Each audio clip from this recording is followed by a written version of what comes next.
दोस्तों आज की इस वीडियो में हम लोग बात कर रहे हैं इनफॉर्मल लेटर की। हम लोग ये जानेंगे कि उसे लिखते कैसे हैं, उसका फॉर्मेट क्या होता है। देखिए सबसे पहले जान लेते हैं कि इनफॉर्मल लेटर लिखते किसे हैं।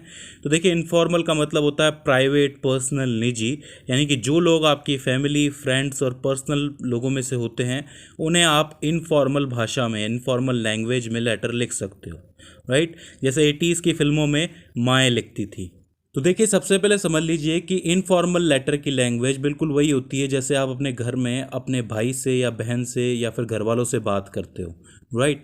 तो देखिए अगर इसके फॉर्मेट की बात करें तो इसके फॉर्मेट में ज़्यादा कुछ चेंज नहीं होगा, लेकिन सबसे पहले सेंडर्स एड्रेस तो आएगा क्योंकि जो लेटर लिख रहा है उसका एड्रेस तो लिखना ज़रूरी है, ठीक है। यानी कि अगर मैं लेटर लिख रहा हूँ तो मेरा एड्रेस आएगा यहाँ पे। उसके बाद जिस तारीख को लेटर लिख रहा हूँ वो तारीख आएगी, डेट। उसके बाद सामने वाले का एड्रेस लिखने की कोई ज़रूरत नहीं है, ना ही पोस्ट लिखने की ज़रूरत है। अगर मैं अपने भाई को लेटर लिख रहा हूँ तो मुझे उसकी पोस्ट लिखने की ज़रूरत नहीं है, मुझे बस उसे ग्रीटिंग देनी होगी, ठीक है। ग्रीटिंग्स में मेनली डियर सर या फिर डियर फादर, डियर ब्रदर, ऐसी चीज़ें यूज़ होती हैं, ठीक है। उसके बाद आता है आपका मैटर। अब ये मैटर कैसे लिखना है इनफॉर्मल लेटर का वो समझ लीजिए। देखिए जब भी आप इनफॉर्मल लेटर लिख रहे हो तो डेफिनेटली पर्सनल इंसान ही है वो, तो सबसे पहले उसकी खैर पूछ लीजिए, यानी कि वो सही है कि नहीं है, ठीक है। तो आप सबसे पहली लाइन के अंदर आप उसके हाल पूछोगे, उसकी फैमिली के हाल पूछोगे कि hope you are doing good health wise वगैरह वगैरह, राइट। इसके बाद पहले पॉइंट में आप लोग लिखोगे कि आपके लेटर लिखने का पर्पस क्या है। फॉर एग्जांपल अगर आप किसी को किसी चीज़ की कॉन्ग्रेचुलेशंस दे रहे हो तो आप लोग पहले उसका पूरा पर्पस लिख दोगे कि भाई मामला क्या है। मान लो कि किसी ने एग्ज़ाम पास किया है, तो एग्ज़ाम पास किया है तो इसके लिए आपको पर्पस लिखना पड़ेगा कि ये लेटर में तुम्हें कॉन्ग्रेचुलेट करने के लिए लिख रहा हूँ, ठीक है। उसके बाद सेकंड पॉइंट में उस पर्पस की डिटेल्स लिखनी पड़ेगी कि अगर उसने कोई एग्ज़ाम पास किया है तो कितने नंबर से किया है, कैसे किया है, ये सारी की सारी चीज़ें का बखान आप कर सकते हो, बता सकते हो। थोड़ी डिटेल्स देना ज़रूरी है, ठीक है। उसके मेहनत के बारे में प्रेज़ करना, उसको तारीफ़ करना बहुत ज़रूरी है। उसके बाद लास्ट वाले पॉइंट में आप कंक्लूडिंग लाइन बना सकते हो, कोई सलाह दे सकते हो अच्छी, राइट। कोई उसके लिए शुभकामना कर सकते हो कि भाई तुम आगे भी अच्छा करो, ठीक है, इस तरीके की। तो एक बढ़िया सी कंक्लूडिंग लाइन बनाइए। इसके बाद लिखिए विथ लव और फिर कॉम्प्लीमेंट्री वर्ड्स लिख सकते हो आप लोग कुछ इस तरीके से, ठीक है। और लास्ट में आप चाहो तो अपना नेम लिख सकते हो और इस तरीके से आपका लेटर पूरा हो जाता है।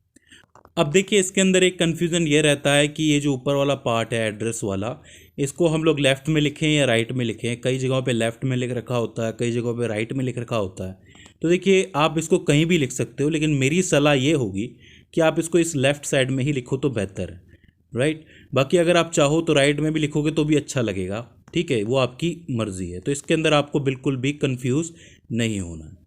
तो अब इसी में मैं आपको एक छोटा सा एग्जांपल दे देता हूँ इनफॉर्मल लेटर का। यही वाला है कि मान लो कि मुझे किसी को बधाई देनी है, तो बधाई देने के लिए मैंने सबसे पहले यहाँ पर अपना एड्रेस लिख रखा है, देख सकते हैं आप लोग, ठीक है। उसके जस्ट नीचे डेट भी लिखी हुई है, ठीक है, जिस तारीख को ये लेटर लिखा गया है। उसके नीचे जो है ग्रीटिंग्स दी हुई हैं उससे, और सबसे पहले हमेशा की तरह उसके हालचाल की बारे में पूछा है कि तुम अच्छे होगे, तुम्हारी फैमिली अच्छी होगी वगैरह वगैरह, ठीक है। उसके बाद लेटर के मैटर की शुरुआत हुई है, यानी कि पर्पस लिखा हुआ है, आप लोग देख सकते हैं।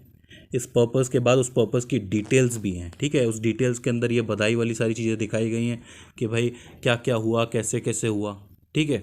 उसके बाद आप थोड़ा नीचे आओगे तो आपको कंक्लूडिंग लाइंस भी नज़र आएंगी, ठीक है, कि यहाँ पर कुछ इस तरीके से लाइंस लिखी हुई हैं, समझ गए आप लोग। और उसके बाद विथ लव और कॉम्प्लीमेंट्री वर्ड्स लिखे हुए हैं। तो इसे लिखना कोई बहुत मुश्किल काम नहीं है। अगर आप 2-4 लेटर्स की प्रैक्टिस करोगे तो इजीली एक इनफॉर्मल लेटर लिख पाओगे, राइट। और अगर नहीं आता है तो थोड़ी सी हिंदी फिल्म देख लीजिए।